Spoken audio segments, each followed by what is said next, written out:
아랫집이 예민한 거 아니에요? 그 말을 들은 순간 저는 더 이상 참아야 할 이유를 찾지 못했습니다. 밤마다 잠을 못 자도 참고, 노인이라서 참고, 혼자라서 참고 살았는데 그 한마디에 제 안에서 무언가가 끊어졌습니다. 그래서 저는 윗집을 향해 천장을 두드리기 시작했습니다. 그게 몇 달 뒤 제가 피해자가 아니라 가해자가 되어 법정에 서게 될 줄은 그땐 몰랐습니다. 관리사무소는 이렇게 말했습니다. 선생님만 민원 넣으세요. 윗집은 이렇게 말했습니다. 아파트 살면 감수하셔야죠. 그리고 6개월 뒤 법원은 이렇게 말했습니다. 징역 1년, 집행유예 2년. 저는 그저 잠을 자고 싶었을 뿐입니다. 조용히 남에게 패 끼치지 않고 살고 싶었을 뿐입니다. 그런데 어느 순간 제가 가해자가 되어 있었습니다. 이 이야기 당신이라면 끝까지 참았을까요? 오늘의 사연 시작 전 어디서 듣고 계신가요? 댓글로 남겨주세요.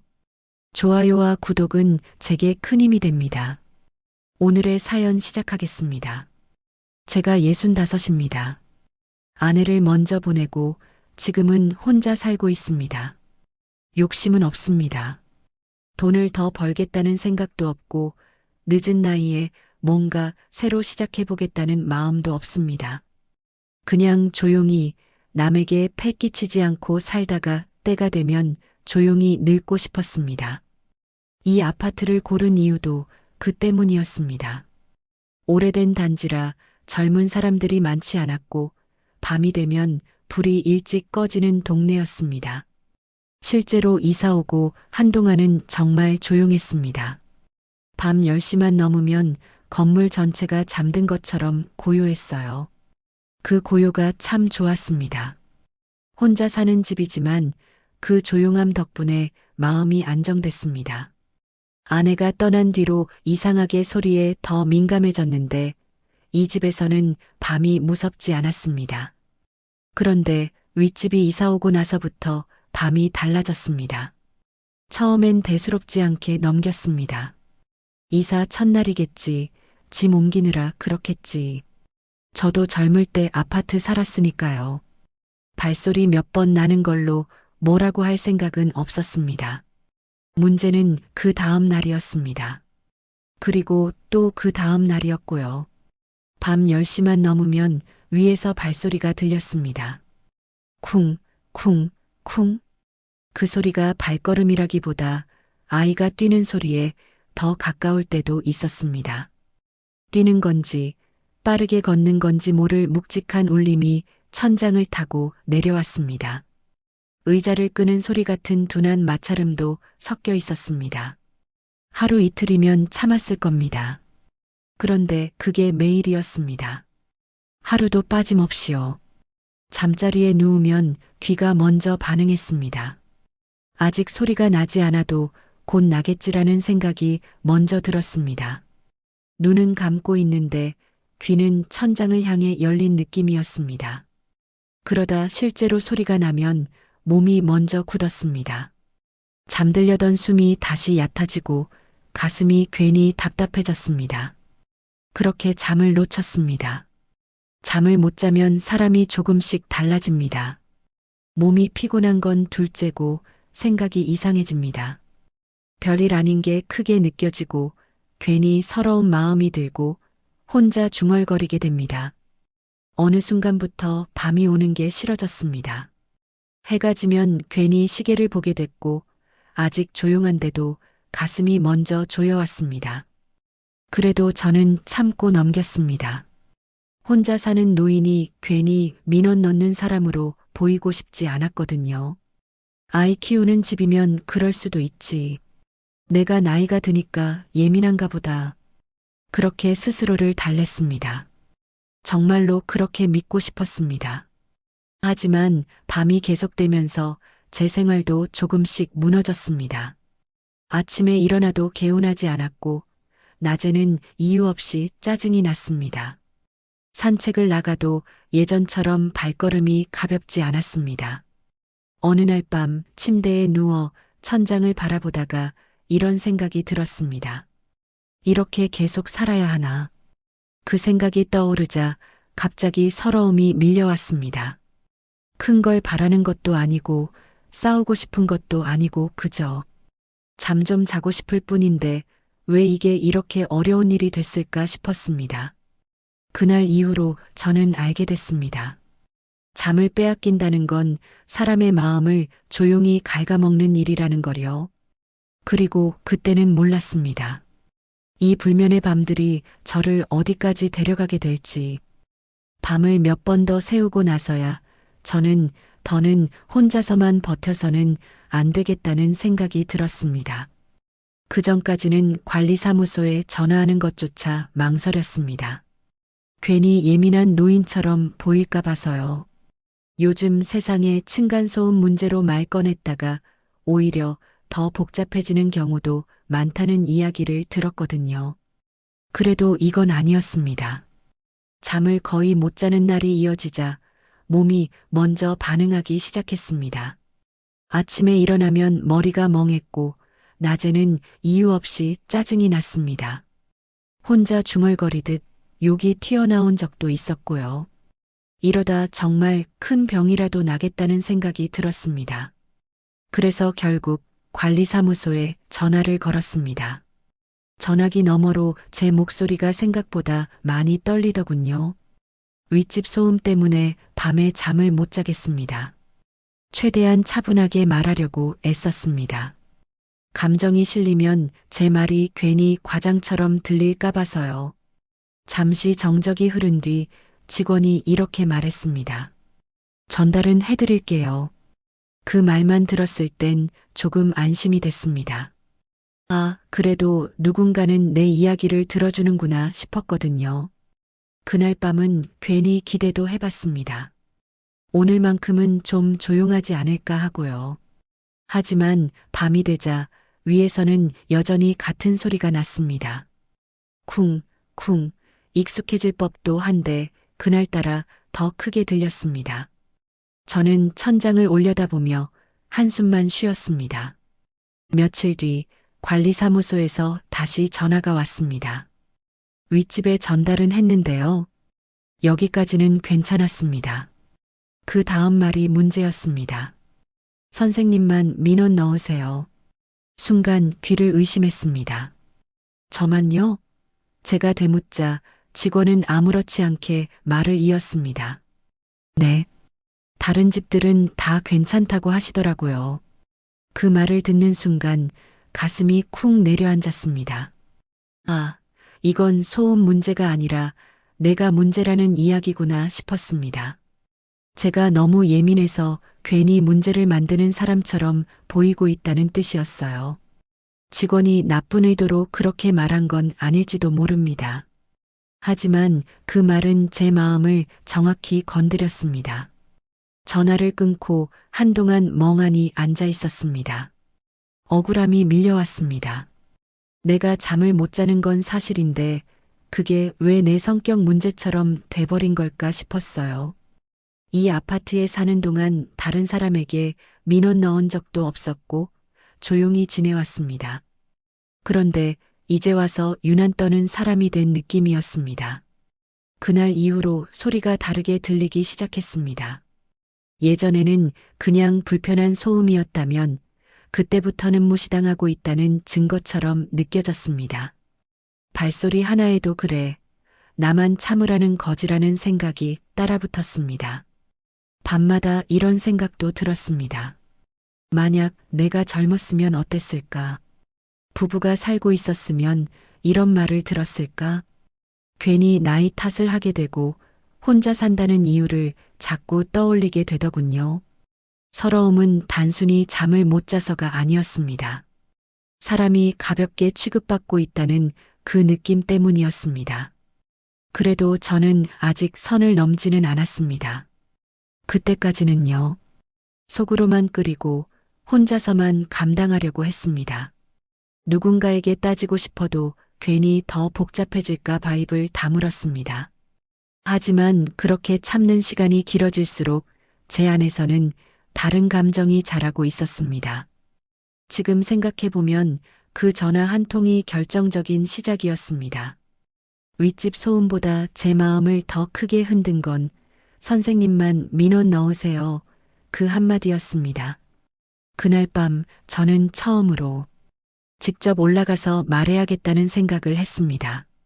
그게 실수였다는 걸 아직은 몰랐습니다. 관리사무소와 통화를 하고 난 뒤로 며칠을 더 버텼습니다. 사실 그때는 이미 마음이 많이 상해 있었어요. 그래도 혹시나 하는 마음에 스스로를 다시 달래보려고 했습니다. 괜히 얼굴 붉히지 말자. 어른답게 한 번 더 참아보자. 그렇게요. 하지만 밤은 여전히 조용하지 않았습니다. 10시를 넘기면 어김없이 위에서 발소리가 들려왔습니다. 그 소리를 들을 때마다 관리사무소 직원의 말이 떠올랐습니다. 선생님만 민원 넣으세요. 이상하게도 소리보다 그 말이 더 크게 들렸습니다. 며칠을 더 고민하다가 결국 직접 이야기해야겠다고 마음먹었습니다. 중간에서 전달하는 말로는 아무것도 달라지지 않는다는 생각이 들었거든요. 얼굴을 보고 이야기하면 그래도 사람 대 사람으로는 통하지 않을까 싶었습니다. 지금 생각해보면 그게 참 순진한 기대였습니다. 저녁을 먹고 한참을 망설이다가 윗집으로 올라갔습니다. 초인종 앞에 서서 손을 들었다 내렸다를 몇 번이나 반복했는지 모릅니다. 문이 열렸을 때 어떤 얼굴을 마주하게 될지, 무슨 말을 해야 할지 머릿속이 복잡했습니다. 그래도 결국 초인종을 눌렀습니다. 문이 열리고 낯선 얼굴이 저를 내려다봤습니다. 저 아랫집 사는 사람입니다. 제 목소리는 최대한 낮고 조심스러웠습니다. 괜히 시비 거는 사람처럼 보이고 싶지 않았거든요. 밤에 소음이 조금 있어서요. 제가 잠을 잘 못 자고 있습니다. 말을 마치고 나니 괜히 심장이 빨리 뛰었습니다. 그 짧은 순간에 저는 이런 말을 기대했던 것 같습니다. 아, 그랬어요? 조심하겠습니다. 그 말 한마디면 정말 충분했을 텐데요. 하지만 돌아온 대답은 전혀 달랐습니다. 아랫집이 예민한 거 아니에요? 아파트 살면 다들 이 정도는 감수하셔야죠. 그 말을 듣는 순간 머릿속이 하얘졌습니다. 예민하다는 말이 이렇게 사람을 작게 만드는 말인 줄 그때 처음 알았습니다. 저는 화를 낸 것도 아니고 따지러 온 것도 아니었습니다. 그냥 잠을 못 잔다고 있는 그대로 말했을 뿐이었어요. 그런데 그게 제 성격 문제, 제 태도 문제로 바뀌어 버린 겁니다. 순간 말문이 막혔습니다. 뭐라고 대답해야 할지 몰랐어요. 그 말에 반박하면 괜히 더 예민한 사람이 될 것 같았고 아무 말도 안 하면 제가 인정하는 것 같았습니다. 결국 저는 고개만 끄덕였습니다. 그게 그 순간 제가 할 수 있는 최대의 자존심이었습니다. 문이 닫히고 계단을 내려오는데 다리가 괜히 무겁게 느껴졌습니다. 엘리베이터를 탈까 하다가 그냥 계단으로 내려왔습니다. 평소에는 금방 내려오는 계단인데 그날은 유난히 길게 느껴졌습니다. 집으로 돌아오는 길이 참 서러웠습니다. 화가 난다기보다는 사람 취급을 못 받았다는 그 느낌이 더 컸습니다. 집에 들어와 문을 닫고 한동안 그 자리에 서 있었습니다. 이게 그렇게까지 예민한 요구였나? 잠 좀 자고 싶다는 말이 이렇게 가벼운 말이었나? 그 생각이 머릿속을 떠나지 않았습니다. 그날 밤 위에서 들려오는 소리는 이전과 다르지 않았습니다. 그런데도 제 마음은 완전히 달라져 있었습니다. 같은 발소리인데 그날은 유난히 날카롭게 들렸습니다. 마치 방금 들은 그 말들이 소리에 실려 내려오는 것 같았습니다. 예민한 거 아니에요? 그 말이 발소리마다 따라붙는 느낌이었습니다. 그때부터 저는 분명히 느꼈습니다. 이건 단순히 시끄럽고 조용한 문제를 넘어서고 있다는 거요. 이건 참아라의 문제가 아니었고 이해해라의 문제도 아니었습니다.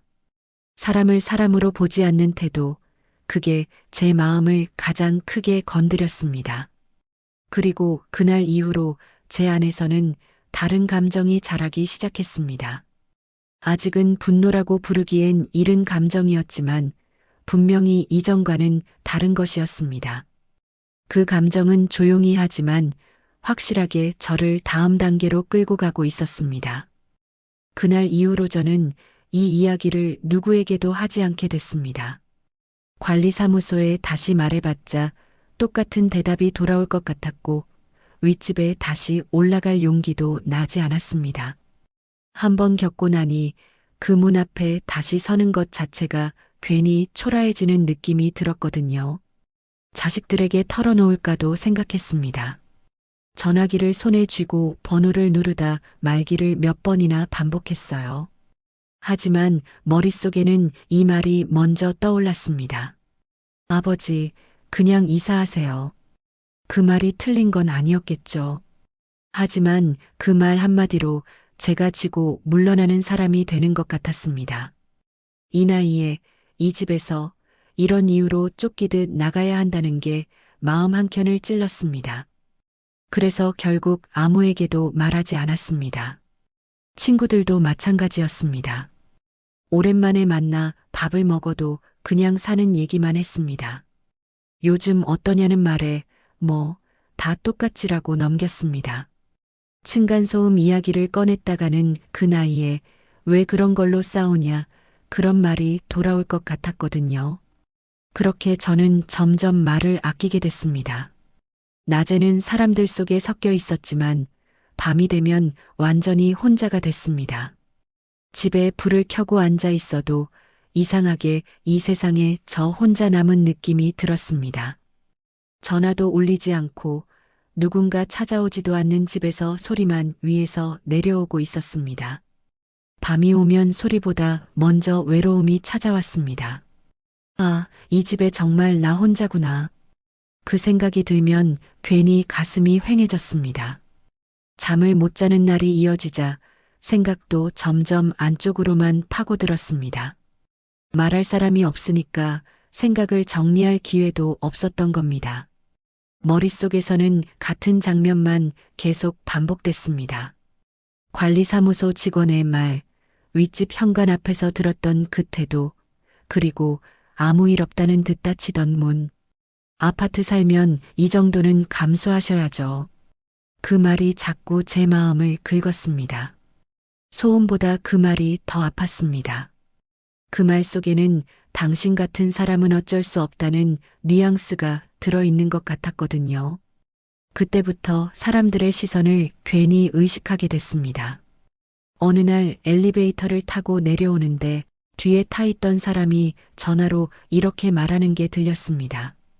요즘 밤에 시끄럽게 항의하는 집 있잖아. 관리사무소도 골치라더라. 그 말이 누구를 가리키는 건지는 확인할 필요도 없었습니다. 그 순간 제 등이 괜히 굽어졌습니다. 엘리베이터를 탈 때도 누군가 저를 힐끗 보는 것 같으면 혹시 나를 문제 있는 사람으로 보고 있는 건 아닐까 괜한 생각이 들었습니다. 사실 아무 일도 없었을 겁니다. 그런데 이미 제 마음은 많이 흔들려 있었습니다. 어느 날은 아파트 단지 벤치에 앉아 있는데 아이들 웃음소리가 들려왔습니다. 예전 같았으면 그냥 스쳐 지나갈 소리였을 텐데 그날은 이상하게 마음이 쓰였습니다. 저 아이들 부모도 다 이렇게 사는 걸까? 아니면 나만 이런 건가? 그 생각이 들자 괜히 더 외로워졌습니다. 집으로 돌아와 현관문을 닫는 순간 갑자기 숨이 막히는 느낌이 들었습니다. 조용한 집인데도 편하지 않았습니다. 아무도 없다는 사실이 그날따라 유난히 크게 느껴졌습니다. 그때 처음으로 이런 생각이 들었습니다. 이렇게까지 혼자서만 버텨야 하나? 누군가 제 편에 서서 그건 당신 잘못이 아니다. 그 말 한마디만 해줬으면 좋겠다는 생각이 들었습니다. 하지만 그런 사람은 없었습니다. 적어도 그때의 제 주변에는요. 그래서 저는 혼자서 판단하기 시작했습니다. 누군가 말려주지도 않고 다른 선택지를 제시해주는 사람도 없는 상태에서요. 지금 생각해보면 그게 가장 위험한 순간이었습니다. 고립은 사람을 조용히 몰아붙입니다. 소리 없이 천천히 하지만 확실하게요. 그때의 저는 이미 많이 지쳐 있었고 그 지침은 다음 감정으로 저를 밀어 올리고 있었습니다. 그 감정은 분노라기보다는 이해받지 못했다는 억울함이었습니다. 그리고 그 억울함은 곧 스스로를 정당화하는 쪽으로 모양을 바꾸기 시작했습니다. 그때부터 생각이 조금씩 달라지기 시작했습니다. 처음에는 그냥 억울하다는 감정이었습니다. 잠을 못 자서 힘들고 사람 취급을 못 받은 것 같아서 서러웠던 마음이었어요. 그런데 밤이 계속되고 혼자 있는 시간이 길어지다 보니 그 감정이 다른 모양으로 변하더군요. 단순한 서러움이 아니라 왜 나만 이렇게 참고 있지라는 생각으로 바뀌기 시작했습니다. 어느 날 밤 침대에 누워 천장을 바라보다가 문득 그런 생각이 들었습니다. 혹시 내가 너무 만만해 보였던 건 아닐까? 그 생각이 들자 그동안의 장면들이 하나씩 떠올랐습니다. 관리사무소 직원의 말투, 윗집 현관 앞에서 마주했던 그 태도, 아무 일도 아니라는 듯 문이 닫히던 순간까지요. 그 모든 장면이 하나의 결론으로 이어졌습니다. 그러니까 다들 저렇게 말하는 거구나. 그때부터 저는 제 행동을 다시 돌아보기 시작했습니다. 그동안 너무 참기만 했던 건 아닐까, 나만 손해보고 있었던 건 아닐까 하는 생각이 들었어요. 공동주택이라는 말은 늘 참아라는 뜻으로만 쓰였지, 누군가의 고통을 제대로 살피는 말은 아니었던 것 같았습니다. 모두가 조금씩 조심해야 하는 공간이라면서 왜 그 부담은 늘 한쪽으로만 가는 걸까 싶었죠. 이상하게도 그런 생각을 하기 시작하자 마음이 조금 가벼워졌습니다. 분노가 폭발해서라기보다는 제 상황을 설명할 말이 생긴 느낌이었습니다. 나는 피해자다. 이건 괜한 트집이 아니라 정당한 항의다. 그렇게 생각하니 그동안 막연하게 괴롭기만 했던 밤들이 의미를 갖기 시작했습니다. 그냥 참고 넘길 일이 아니라 누군가는 알아야 할 문제라는 식으로요. 물론 마음 한편에서는 불안함도 있었습니다. 혹시 일이 더 커지지는 않을까? 괜히 나만 이상한 사람이 되는 건 아닐까? 그런 생각이 들 때도 있었습니다. 하지만 그 불안은 오래가지 않았습니다. 곧바로 다른 생각이 그 자리를 대신했거든요. 그래도 이건 내가 당한 일이다. 이 정도 의사표현도 못하면 그게 더 이상한 거다. 그렇게 제 안에서 기준이 조금씩 바뀌고 있었습니다. 예전에는 참는 게 어른이라고 생각했다면 그때부터는 아무 말도 안 하는 게 오히려 바보 같다는 생각이 들었습니다. 지금 돌아보면 위험한 생각이었지만 그때의 저는 그걸 위험하다고 느끼지 못했습니다. 이미 마음이 한쪽으로 기울어 있었으니까요.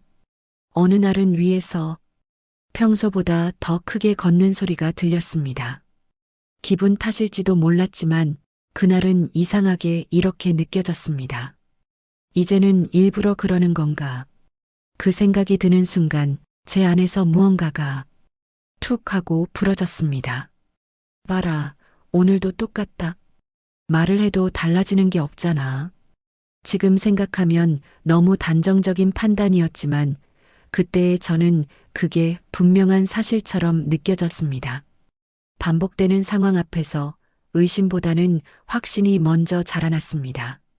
그러다 보니 머릿속에 이런 생각이 자리 잡기 시작했습니다. 나도 뭔가는 보여줘야 하지 않을까. 윗집이 알아듣게 상황이 심각하다는 걸 느끼게 말입니다. 관리사무소도 말로 하는 항의도 통하지 않는다면 다른 방법이 있어야 한다는 생각이 들었습니다. 그 생각이 점점 구체적인 모습으로 바뀌어 갔습니다. 천장을 올려다보는 시간이 늘어났습니다. 소리가 날 때마다 괜히 시선을 위로 올리게 됐어요. 그 천장이 단순한 구조물이 아니라 제 답답함이 모여 있는 벽처럼 느껴졌습니다. 저 위에 있는 사람들은 이 소리를 모르겠지. 그런 생각이 들수록 가슴이 더 답답해졌습니다. 그때부터 저는 스스로에게 말을 걸기 시작했습니다. 이건 폭력이 아니다. 위협하려는 게 아니다. 그냥 알려주는 거다. 이 말들이 머릿속에서 계속 반복됐습니다. 누가 말려주지 않아도 이미 제 안에서는 충분한 설명이 끝나 있었습니다. 지금 와서 생각해보면 그때의 저는 화가 나 있다기보다 이미 제 행동을 합리화하고 있었습니다. 분노는 아직 행동이 아니었지만 그 분노를 정당화하는 논리는 이미 완성돼 있었던 셈입니다. 그날 밤 저는 평소보다 조금 더 오래 천장을 바라봤습니다. 그리고 마음속으로 이렇게 말했습니다. 이대로는 안 되겠다. 그 생각이 다음 장으로 저를 데려갔습니다. 그날 밤은 이상할 만큼 조용하게 시작됐습니다. 10시가 넘었는데도 위에서는 별다른 소리가 나지 않았습니다. 평소 같았으면 그 잠깐의 정적이 반가웠을 텐데 그날은 오히려 마음이 불안해졌습니다. 이런 날은 꼭 늦게 한번 크게 울리곤 했거든요. 그래서인지 텔레비전을 켜놓고도 화면이 전혀 눈에 들어오지 않았습니다. 귀는 계속 위를 향해 있었고 몸은 소파에 앉아 있는데도 긴장한 채로 굳어 있었습니다. 잠시 후 결국 소리가 났습니다. 쿵! 한 번, 그리고 이어서 또 한 번. 크게 요란한 소리는 아니었습니다. 평소와 다르지 않은 발소리였어요. 그런데 그날은 그 소리가 제 귀를 때리는 것처럼 느껴졌습니다. 그동안 쌓여있던 생각들이 그 소리 위로 한꺼번에 올라왔습니다. 관리사무소 직원의 말, 윗집 현관 앞에서 느꼈던 그 태도, 혼자서 버텨왔던 밤들이 동시에 떠올랐습니다. 그 순간 이런 생각이 들었습니다. 그래, 오늘도 아무렇지 않게 사는구나. 그 생각이 드는 순간 마음 한쪽이 딱딱하게 굳어졌습니다. 더는 기다릴 이유가 없다는 생각이 들었습니다. 말로는 이미 할 만큼 했고 참고 넘길 만큼도 넘겼다고 스스로를 설득했습니다. 저는 자리에서 일어났습니다. 큰 결심을 한 느낌은 아니었습니다. 화가 폭발한 것도 아니었고요. 오히려 머릿속은 이상할 만큼 차분했습니다. 몸이 먼저 움직이고 생각이 그 뒤를 따라오는 기분이었습니다. 집안을 몇 걸음 오가다가 벽 쪽에 세워둔 물건 하나가 눈에 들어왔습니다. 평소에는 그냥 지나치던 물건이었는데 그날은 유독 또렷하게 보였습니다. 천장을 올려다봤습니다. 낡은 벽지 너머로 윗집 바닥이 바로 위에 있다는 사실이 그때는 유난히 선명하게 느껴졌습니다. 딱 한 번만 속으로 그렇게 말했습니다.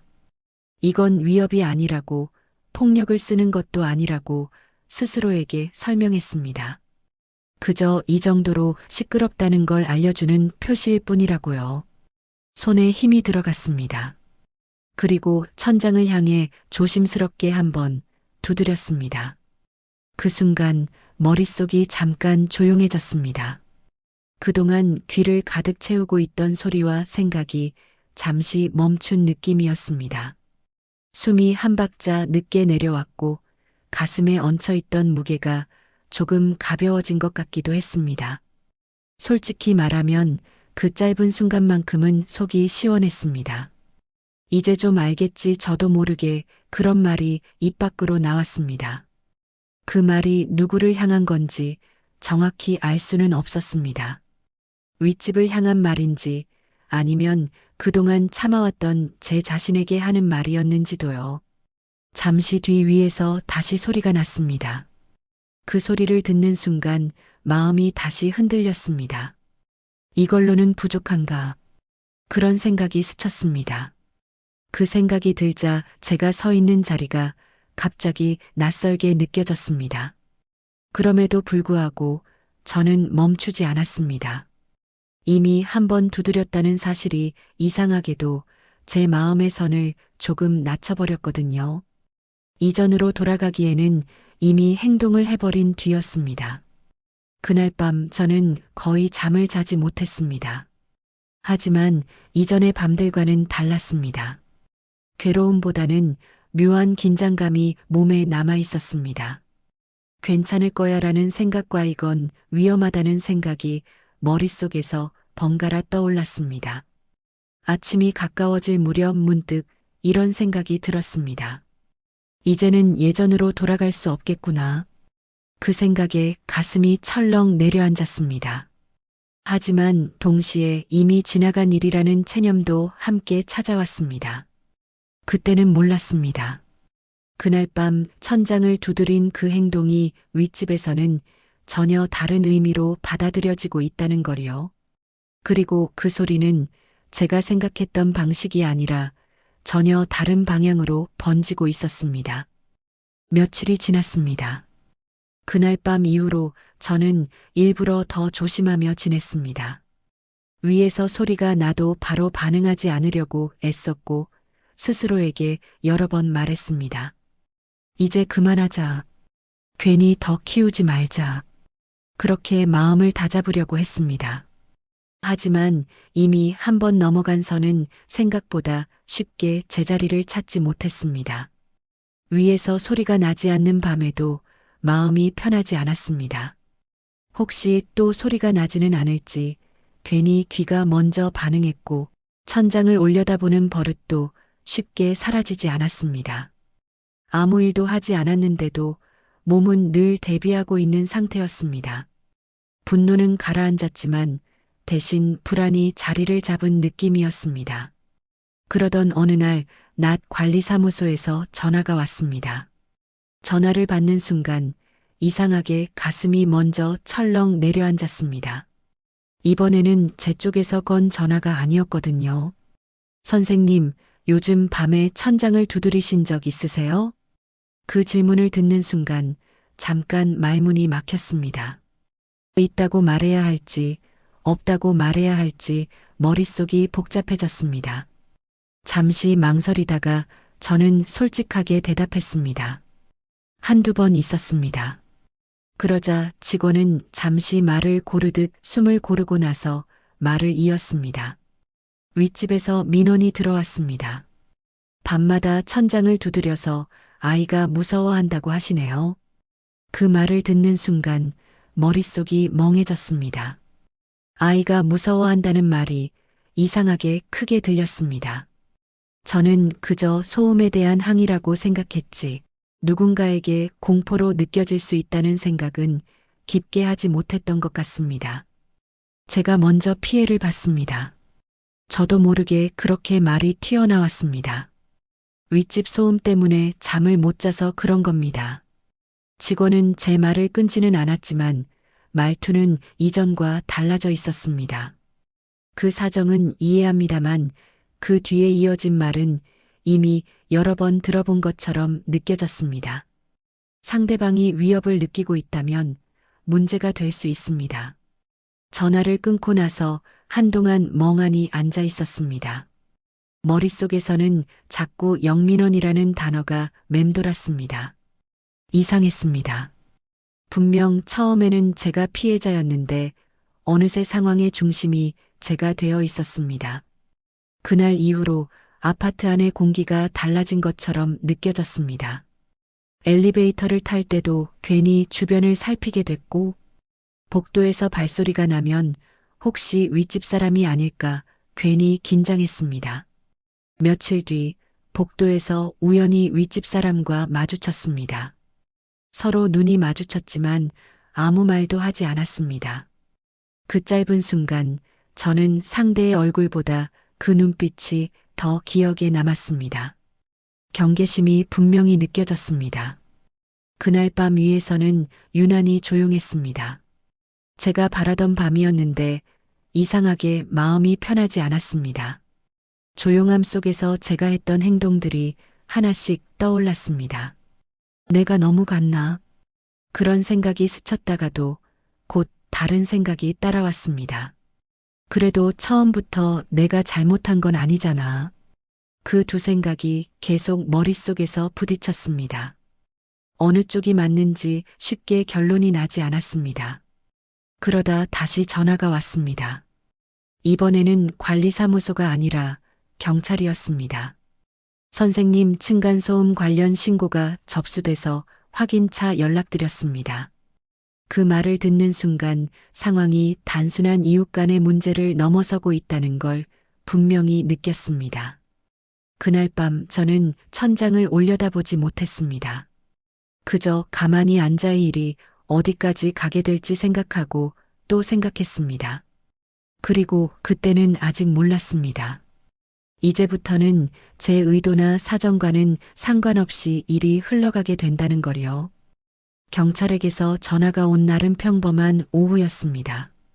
집에서 혼자 텔레비전을 보고 있었는데 벨소리가 울리는 순간 이상하게 가슴이 먼저 내려앉았습니다. 요즘 들어 전화 소리만 울려도 괜히 긴장하게 됐거든요. 선생님, 층간소음 관련해서 확인할 게 있어서 연락드렸습니다. 목소리는 차분했고 말투도 공손했습니다. 그런데 그 한 문장을 듣는 순간이 제 이 일이 관리사무소 선에서 끝나지 않는다는 걸 직감적으로 알았습니다. 경찰은 윗집에서 정식으로 신고가 접수됐다고 말했습니다. 밤마다 천장을 두드리는 소리 때문에 공포를 느꼈다고 하십니다.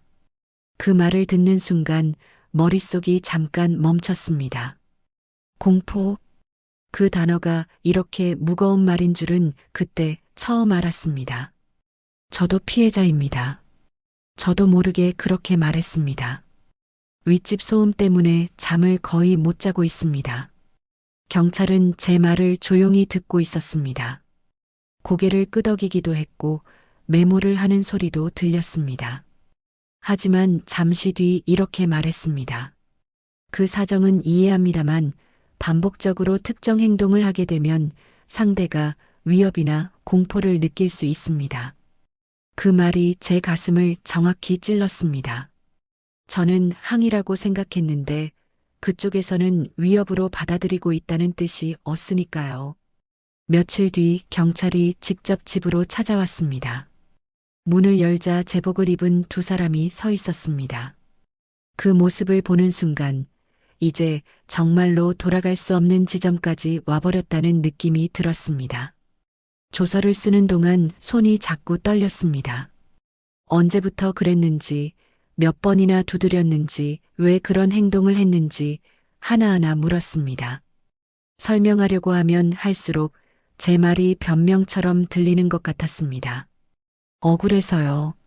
말로는 안 통하는 것 같아서요. 그 말들이 제 귀에도 가볍게 들렸습니다. 경찰은 말을 고르듯 한 박자 쉬고 이렇게 말했습니다. 선생님, 의도와는 상관없이 상대가 공포를 느꼈다면 법적으로는 문제가 됩니다. 그 말을 듣는 순간 현실감이 완전히 사라졌습니다. 내가 스토킹 가해자라니요. 누군가를 쫓아다닌 것도 아니고 해치겠다는 말을 한 적도 없었습니다. 그런데 반복적인 행동 자체가 상대에게 공포를 줬다면 그걸로 충분하다는 겁니다. 그날 경찰이 돌아간 뒤집안이 처음 보는 공간처럼 느껴졌습니다. 조용한데도 숨이 막혔고 소파에 앉아 있다가 한참 동안 일어나지 못했습니다. 그제야 깨달았습니다. 이제 이 일은 누가 먼저 잘못했느냐의 문제가 아니라는 거요. 윗집이 시끄러웠는지 내가 얼마나 억울했는지는 중요하지 않았습니다. 남아있는 건기록이었고 반복이었다는 사실이었고 상대가 느꼈다는 공포라는 단어였습니다. 밤이 됐지만 이제는 위에서 아무 소리도 나지 않았습니다. 제가 그토록 바라던 밤이었는데 그날은 전혀 편하지 않았습니다. 조용한 천장을 올려다보며 이런 생각이 들었습니다. 이게 정말 내가 원하던 결말이었나? 그때는 아직 결론이 나지 않았습니다. 다만 분명했던 건 이제부터는 제 의도와는 상관없이 일이 흘러가게 됐다는 사실이었습니다. 그리고 저는 법의 문턱 앞에 서 있었습니다. 판결이 내려지기까지 생각보다 많은 시간이 걸리지 않았습니다. 조사를 받고 몇 차례 연락을 주고받고 그 사이 계절이 바뀌었습니다. 그동안 저는 최대한 아무 일 없다는 듯 지내려고 했습니다. 밤에도 조심했고 괜히 오해 살 만한 행동은 하지 않으려고 애썼습니다. 하지만 마음까지 원래대로 돌아가지는 않더군요. 항상 무언가를 기다리는 사람처럼 가슴 한쪽이 불안했습니다. 전화벨이 울리면 괜히 심장이 먼저 반응했고 현관 쪽에서 소리가 나면 몸이 먼저 굳었습니다. 법원에서 우편이 왔던 날도 그런 날이었습니다. 봉투를 손에 쥐고 한참을 서 있었습니다. 뜯지 않아도 안에 뭐가 들어있는지는 이미 알고 있었거든요. 그래도 막상 마주하려니 손이 쉽게 움직이지 않았습니다. 법정에 들어섰을 때 공기가 유난히 차갑게 느껴졌습니다. 제 이름이 불리고 자리에 앉았는데 주변 풍경이 전부 남의 일처럼 보였습니다. 불과 몇 달 전까지만 해도 저는 그저 잠 좀 자고 싶었던 사람이었는데 이제는 피고인석에 앉아 있었습니다. 판사의 목소리가 차분하게 울렸습니다. 징역 1년, 집행유예 2년. 그 말을 듣는 순간 머릿속이 멍해졌습니다. 형량이 무겁다, 가볍다를 따질 여유도 없었습니다. 다만 분명했던 건 이 일이 제 인생에 지울 수 없는 기록으로 남았다는 사실이었습니다. 판결문 어디에도 층간소음 때문에라는 말은 없었습니다. 반복적 행위 공포 위협. 그런 단어들만 남아 있었습니다. 제가 느꼈던 억울함이나 잠 못 이룬 밤들은 그 어디에도 적혀 있지 않았습니다. 법정을 나와 계단을 내려오는데 다리가 자꾸 느려졌습니다. 밖으로 나오니 평소와 다름없는 거리였습니다. 사람들은 각자 자기 일로 바쁘게 지나가고 있었고 그 속에서 저 혼자만 다른 시간에 서 있는 느낌이 들었습니다. 집으로 돌아와 불도 켜지 않은 채 한동안 앉아 있었습니다. 처음 이 일이 시작됐던 밤들이 하나씩 떠올랐습니다. 잠을 못 자서 괴로웠던 밤, 억울해서 이를 악물던 순간, 그리고 이건 항이다라고 스스로를 설득하던 생각들까지요. 그때는 그 선택이 최선이라고 믿었습니다. 말로는 통하지 않았고 아무도 내 편이 아니었고 그냥 알려주고 싶었을 뿐이라고 지금도 어느 정도는 그렇게 생각합니다. 하지만 결과는 전혀 다른 방향으로 흘러왔습니다. 지금 와서 누가 먼저 잘못했는지를 따지는 건 큰 의미가 없을지도 모릅니다. 윗집이 더 조심했더라면, 관리사무소가 조금만 다르게 대응했더라면, 제가 한 번만 더 멈췄더라면, 이런 가정은 끝이 없습니다. 다만 분명히 알게 된 건 한 가지입니다. 분노는 이유가 될 수는 있어도 면죄부가 되지는 않는다는 것. 그 경계는 생각보다 훨씬 얇았고 저는 그걸 넘어섰다는 사실입니다. 요즘도 밤이 되면 집은 조용합니다. 아이러니하게도 제가 그토록 바라던 밤이 이제야 찾아왔습니다. 하지만 그 조용함은 예전과 다릅니다. 편안하지가 않습니다. 소리가 없는데도 마음이 시끄럽습니다. 그 조용함 속에는 되돌릴 수 없다는 감정이 함께 들어있기 때문입니다. 이 이야기를 끝까지 들으신 분들께 묻고 싶습니다. 당신이라면 어떻게 했을까요? 관리사무소에서 선생님만 민원 넣으세요 라는 말을 들었을 때 그때도 참을 수 있었을까요? 그리고 한 가지 더 묻고 싶습니다. 층간소음은 참는 사람이 이기는 걸까요? 아니면 말하는 사람이 손해보는 걸까요? 이건 정답을 말하려는 이야기가 아닙니다. 누군가를 비난하려는 이야기도 아닙니다. 그저 한 사람이 조금씩 밀려가다가 어디까지 갈 수 있는지에 대한 이야기입니다. 판결문 앞에 서고 나서야 저는 그 사실을 알게 됐습니다. 끝까지 들어주셔서 감사합니다.